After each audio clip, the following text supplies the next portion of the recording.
They called it the rule of the unmoving blade, not because the sword stayed still, but because the warrior did. Before steel ever met steel, before feet touched the training ground, before the world asked anything of him, the samurai learned to still himself. No rushing, no delay, no argument inside the mind. A warrior who cannot master his own impulses cannot master any battlefield. So the ancient masters taught a quiet, severe law, spoken only to those who were ready to live without excuses. Act before the mind negotiates. Because laziness isn't a lack of strength. It is a moment of hesitation where the mind begins to bargain with its own potential. I'll train later. I'll start tomorrow. I'll begin when I feel motivated.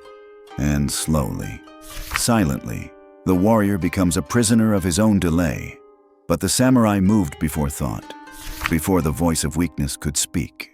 He rose, he acted, he advanced, not because he felt ready, but because readiness was irrelevant. This is the law that built unbreakable will, the law that ends procrastination, hesitation, and internal conflict. The one who can act without waiting becomes the one who shapes his own destiny.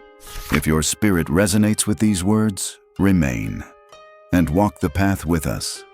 The bell rang before sunrise, as it always did. A clear, cold sound moving through the training grounds like a blade of wind. The young apprentice heard it through the thin walls of his quarters. He opened his eyes. He knew what it meant.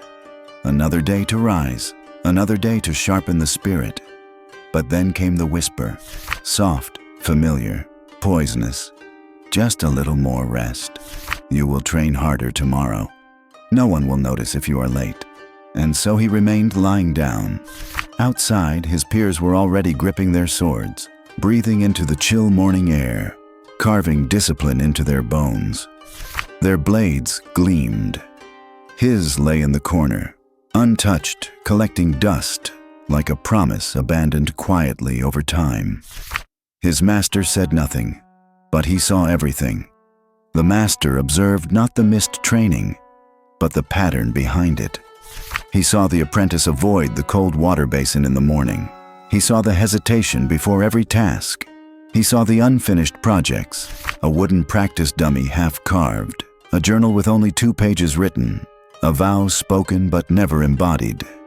But the master did not chastise him, for scolding only hardens the ego's shell. Instead, he waited. For laziness is not broken by shame. It is broken by seeing oneself clearly, without excuse. Days turned into weeks, weeks into months. The apprentice felt a quiet heaviness forming in him, not just guilt, but the sorrow of wasted potential. He began to sense that something inside him was rotting slowly, not from lack of strength, but from lack of movement. Then, one dawn, before the bell rang, the master appeared at his door and spoke only, "Follow me." No explanation, no emotion, just the beginning of a lesson that could not be spoken, only witnessed. And what he would be shown could not be forgotten, because there was once another apprentice who waited too long. They walked in silence through the morning mist. The sky was pale, the earth still cold, the world not yet awake. The apprentice expected training grounds, sparring mats, steel, but the master led him past all of it, down a narrow stone path leading into the cedar grove. There, in a quiet clearing, stood a single grave marker, unadorned, unnamed, weathered by rain and time. The apprentice felt a chill move through him.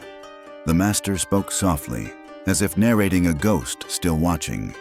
There was once a warrior stronger than any you have seen. His strike was fast, his step was light, his spirit promising. A pause, but he lived by the words, "I will begin tomorrow." The trees seemed to lean closer, listening. He thought potential was enough. He thought there would always be time. The wind stirred, as if something unfinished moved with it. The master brushed fallen needles from the stone. His voice remained calm, but there was weight beneath it. He postponed his mornings. He postponed his vows. He postponed his becoming. The apprentice swallowed. The words struck too close. One day, the master continued, he faced a skilled opponent, a duel he knew he could win, if he had trained as he promised himself. The master's hand rested on the cold marker, but hesitation has a price. The duel was swift, not dramatic, not poetic, just a single opening, a half-second of unpreparedness, and the warrior fell. Not because he lacked strength, but because he waited for the right feeling to act. Silence. The grave did not accuse. It simply existed, as all consequences eventually do. The apprentice looked at the stone and felt it. He was looking at his future, written early. The master turned and began walking back. No command, no explanation. The lesson had been delivered. But knowing the danger of waiting is not the same as breaking the habit, for the true battle would now take place inside. The next morning, the apprentice woke before the bell, not because he felt ready, not because he felt inspired, but because the grave had followed him into his dreams. He met the master at the training grounds. No greeting, no ceremony, just the cold morning air and an empty wooden floor. The master placed a small stone in the apprentice's hand. "Hold this," he said, "and lift your arm." The apprentice obeyed. The task was simple, effortless at first. But minutes passed. The arm trembled. The mind began to scream, "Why am I doing this? This is pointless. I should stop." The master watched silently. When the apprentice nearly dropped the stone, the master finally spoke. "Your muscles are not what failed first." He tapped the apprentice's forehead lightly. "This is what gives up before the body ever does." The master stepped closer, voice low, steady, unbreakable. "The mind is a negotiator. It will bargain your entire future away for 5 more minutes of comfort." He took the stone from the apprentice's shaking hand and set it on the ground. "Discipline," he continued, "is not built by thinking, but by moving before thought begins." The apprentice listened, breath heavy, heart unsteady. This is the hidden rule. Act before the mind has time to speak. Stand before you think of resting. Begin before you think of planning. Move while the voice of resistance is still forming its first word. He demonstrated a step forward, sharp, clean, immediate. No hesitation, no internal debate. This is how you break the chain of delay, not by waiting for motivation, but by refusing to negotiate. The apprentice felt something subtle shift inside, a quiet flame, small but unmistakable. Yet the real test had not begun, because acting once is easy. Acting every day is where spirits are broken or forged, and the voice of resistance was about to grow louder. The apprentice began small. He rose before the bell. He washed his face in cold water without pausing. He tied his belt without thought, without delay. Movement simple, quiet, deliberate. But the battlefield was not the training ground. It was inside the silence. Because when the world is still, the mind grows loud. You don't need to train this early. You worked hard yesterday. You deserve rest. No one will know if you stop now. The voice came from nowhere and everywhere. A whisper that sounded like care, but was only escape.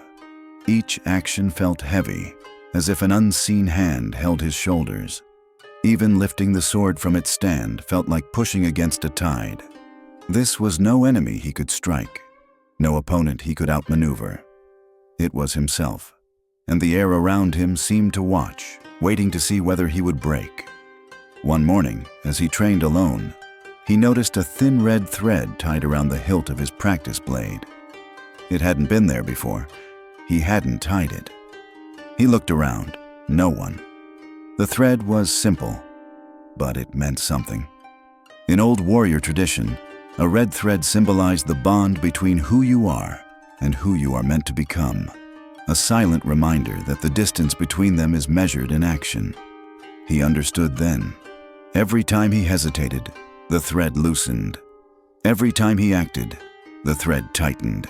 pulling him closer to the warrior he could be. And yet, the voice of resistance did not weaken. It grew sharper, smarter, more persuasive. Just once. Skip just once. No one transforms overnight. You're tired. You deserve ease. He felt the thread pull, faint, fragile, as if it could snap at any moment. The true struggle had only begun. For strength is not proven in calm mornings, but in the storms that test everything you've built. The storm did not announce itself. It came in the form of exhaustion, soreness spreading through muscle and bone, a restless night with little sleep, cold rain tapping the roof before dawn. The mind saw its chance. Rest today. You've earned it. No one will question you. No one will know. But the apprentice rose anyway, not quickly, not gloriously, just without hesitation. He stepped into the rain.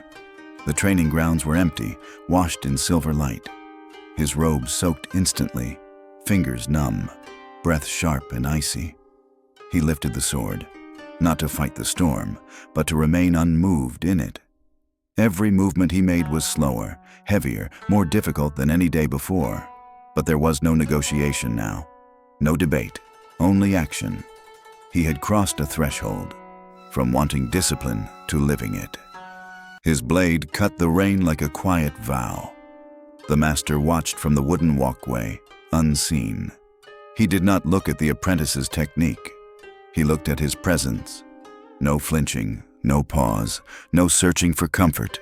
Just breath, stance, movement, a strike, a step, a strike, a step. Not fast, not dramatic, but constant. The rain intensified. Thunder rolled over the mountains. The world felt like it was trying to shake him, break him, return him to the boy he had once been. But he did not bend, not because he was strong, but because he no longer asked himself whether to continue. He had removed the option of stopping. This was the true meaning of the unmoving blade. The warrior stands where lesser selves would fall. When the apprentice finally lowered his sword, he was not triumphant. He was quiet. Something inside him had settled, rooted, real. And the master knew. The boy was gone. A warrior now stood in his place. But a warrior is not forged only to stand strong. He must now shape the world with his will. The village had not changed. The same market stalls, the same temple bells, the same distant hills fading into cloud. But he had. He walked through the gates not as the hesitant apprentice who once avoided the morning bell, but as someone who had learned to act before thought, to move before doubt, to begin before the mind searched for escape. His peers noticed it first, not in his muscles, not in his technique, but in the way he carried silence. There was no urgency in him, no frantic energy, no need to prove anything. He simply acted. He repaired the training posts without being asked. He helped carry water before anyone awoke. He practiced without witnesses, without praise, without audience. His life had become a series of unquestioned movements, guided by purpose rather than mood. He had become the kind of man who does not wait. One evening, the master found him alone in the courtyard. Not training, not meditating, just standing in the quiet. No struggle, no conflict, only stillness. The master approached him. "You understand now," he said. The apprentice didn't bow. He didn't speak. He didn't need to. Because the truth was no longer theory. It was in his bones. Strength does not come from force. Mastery does not come from desire. Transformation does not come from waiting. It comes from the moment you move without permission from your feelings. The master placed the old training blade, the one with the red thread, into his hands. But unlike before, the thread was now tied tight, secure, unbreakable. The apprentice looked at it and understood. He was no longer becoming. He was. Yet far beyond the training grounds, a new horizon called, not louder, but deeper. The world was waiting to test the man he had become. Discipline is not what you feel. Discipline is what you do, even when the mind resists.